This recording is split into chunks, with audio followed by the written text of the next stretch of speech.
receiving our second guest who will be speaking to us from Canada, and we'll be talking about the Ngarbuh incident report of the government of the Republic of Cameroon. Stay with us. Thanks for having me once more, Babila.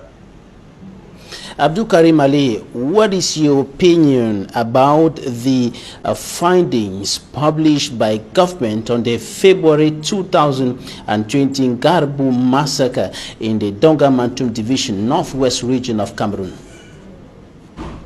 Let me begin by praising God and ask him to send his blessings upon his prophet, righteous men and women, our brothers who have been massacred in Ngarbuh, in Kendem, in Menka, in almost all over southern Cameroon. Thank you for giving me this opportunity, Babila, to address this very good question. I think that the big question that has always haunted investigation is why. So why did it take the government too long to debunk the lies that the first people told in the first place? When this massacre was done and the people said that the government military had attacked and raised them, Rene Sadi, I suppose I'm calling the name correctly, who is the communication minister, said it was an outright lies. Government officials went there, culminated falsehood with indigents of this land to say it is a lie. After the pressure given by the United Nations, Human Rights Watch, with established facts, as a matter of fact, with one of our imams, a brother who was killed soon after the Human Rights Watch was held, and then they brought facts that it was a military. The question, why did it take them so long to bring what they call today established facts that they themselves did massacre the people of Ngarbuh? Is it because they want to play a farce? Is it because they want to blindfold the international community with half mercy and proving to be a saint with their own crime? Or is it because they are genuine? So I think that my opinion is that the why is yet to be answered. And when we talk about Ngarbuh, let's not forget there is genocide. As a matter of fact, Rebecca Tinsley, a well-renowned veteran journalist and a human rights activist, admitted to me in a conference that there is genocide ongoing in southern Cameroon. When we talk about Ngarbuh, Ngarbuh does not outbeat Menka that occurred in 2018. What about Kendem? What about Kwakwa? What about Moyuka?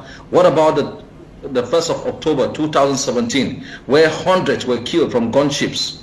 The government has to investigate all of this if they are serious. But the thing that beats me, what begs the question is, you're asking a mouse to investigate a case of a missing cookie.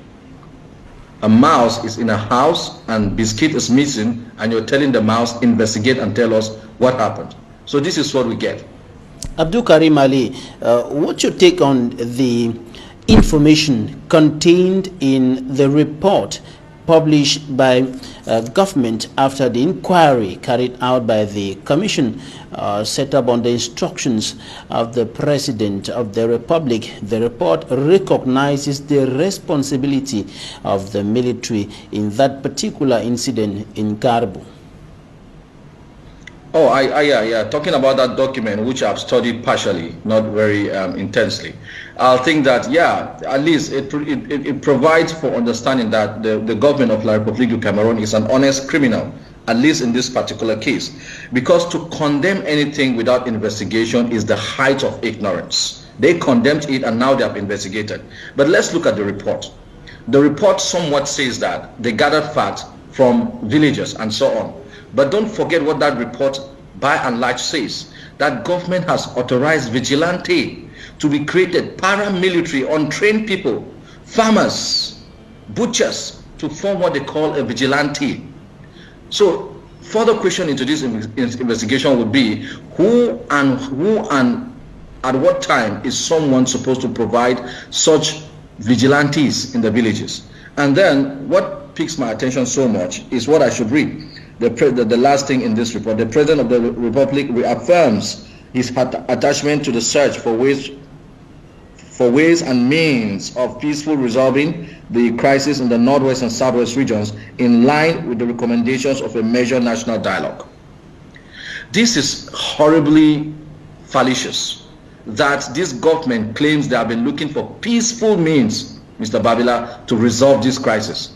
A government who claims that they are trying to secure and preserve international or national integrity by killing nationals, incarcerating nationals, locking up their women, killing children. That is the peaceful means we are hearing today of trying to resolve in something, it says, with the provisions that came from the national dialogue. A national dialogue which even bona fide citizens of La République du Cameroon, like the MRC, Kamto and his group, says it is not a valid process.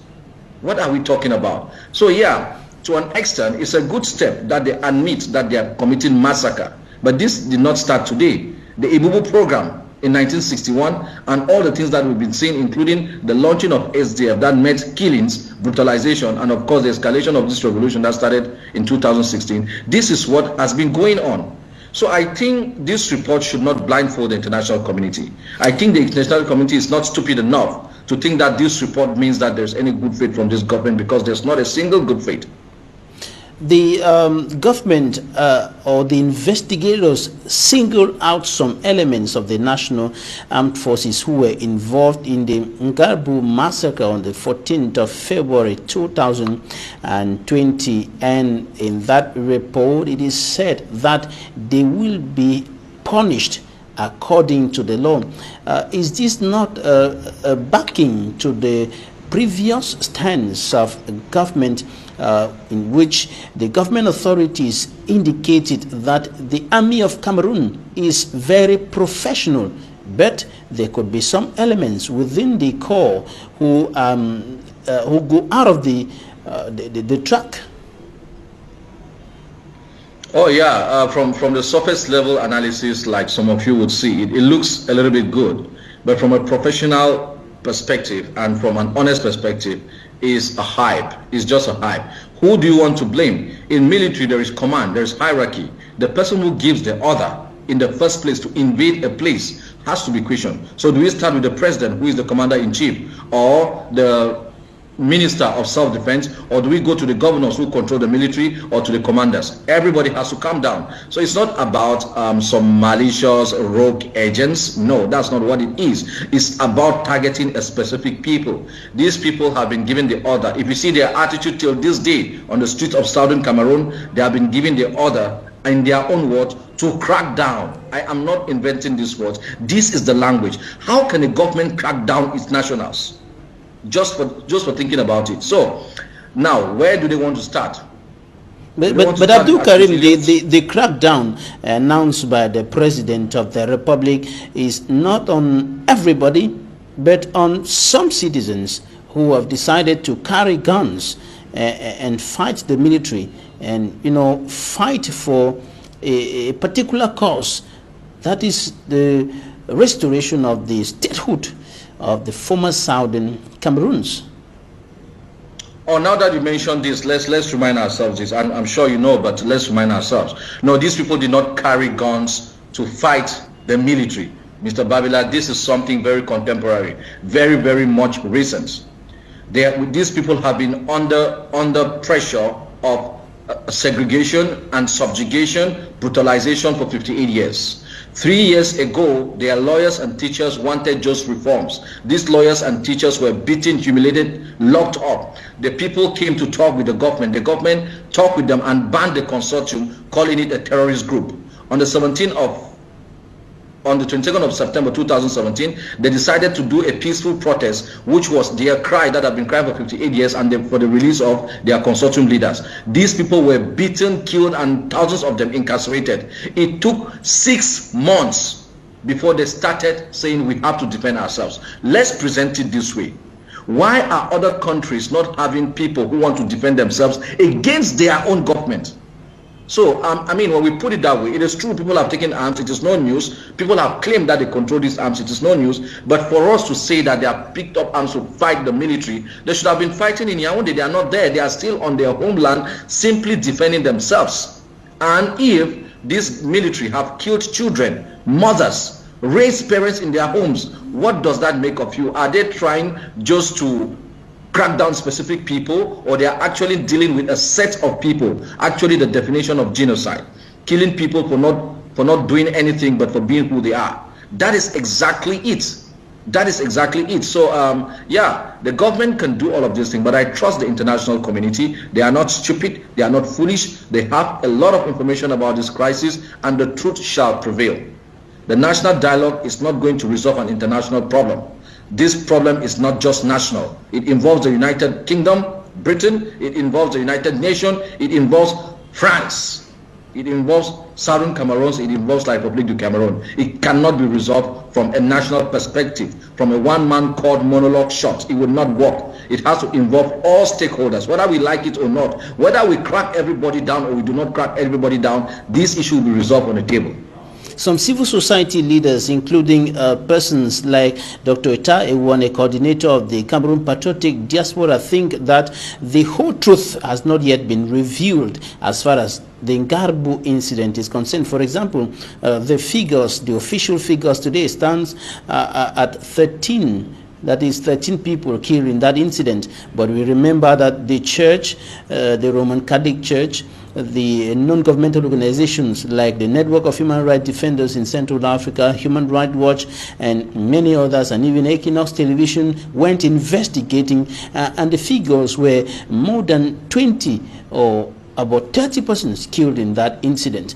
Do you think that the whole truth has been revealed in that report? Oh, never, never. I mean, there's no investigation, even with the sophisticated technology and expertise of the West. Investigation has never been 100%. Most times it has a level of probability to what extent it is true. And with this case, you cannot trust these mouths to even tell you close to the number. No way. And let's not forget the history of this particular regime. Let's not forget mass graves that have been discovered. So definitely it is underreported, and this is no doubt. The only positive thing is that they themselves have an implicit direct admission that they are doing massacre. And this is why we're reminding the world that it's not just about Ngarbuh. There is Menka, there is Kendem, there is Kwakwa, there is Bamenda, there is Buya, there is everywhere. Let the investigation, and this is exactly why Southern Cameroonians are fighting. They are fighting because they want these issues to be looked at. These human rights abuses should be looked at.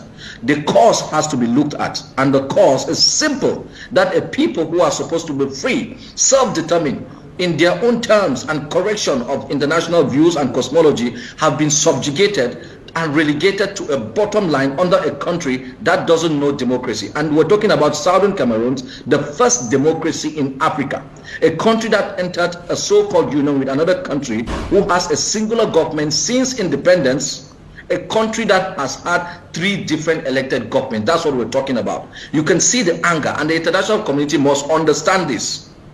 They must understand this, whether or not there is confusion or there is crackdown or there are reports like this. We have to address these root causes, and we're saying that the bottom line of this report is trying to this report from the Republic of Cameroon is trying to give some relevance to that national dialogue, which the world knows has no relevance. There's no provision in that dialogue that means anything regarding this particular problem between Southern Cameroon and La Republique du Cameroon. The truth has to be investigated, and yes, the person you mentioned is in order to say it has been underreported, but the surface truth is just that, okay, there's an admission that our military did it. All right, last question, Abdulkarim Ali. We have said this again and again, but I think it's important to repeat. Where is the door out of the troubled waters in the northwest and southwest regions of the country? Well, I have an advice to give the government of La Republique du Cameroon humbly, if they can take it. The advice is that we cannot pretend in the face of truth to defend lies. I repeat, we cannot pretend in the face of truth to defend lies. La Republique du Cameroon knows what the truth is. I know what the truth is. You know what the truth is. They should just go ahead, release all Southern Cameroonians from their dungeons. All of them. Our people are right there now dying because of COVID. We have a case already. People are dying in these dungeons for nothing. Release all of them, demilitarize these zones, and sit on a table and talk with the people of Southern Cameroon. It's as simple as that. If not, it's going to be a vicious cycle. The next president and the next after and the next after will meet generations of Southern Cameroonians not willing to return. Southern Cameroonian children who have been born in America, in Europe, will rise up tomorrow, ask for their uncles, and when they will hear the story that their uncles were locked up and got killed in prisons and they died in refugee camps, they will come back and fight. Like you see, Europeans and Americans went to fight for ISIL. It's not because they love ISIL, it's because they have a genealogy that leads back to these people. Abdulkarim Ali, civil society leader, Muslim scholar, speaking to us from Canada.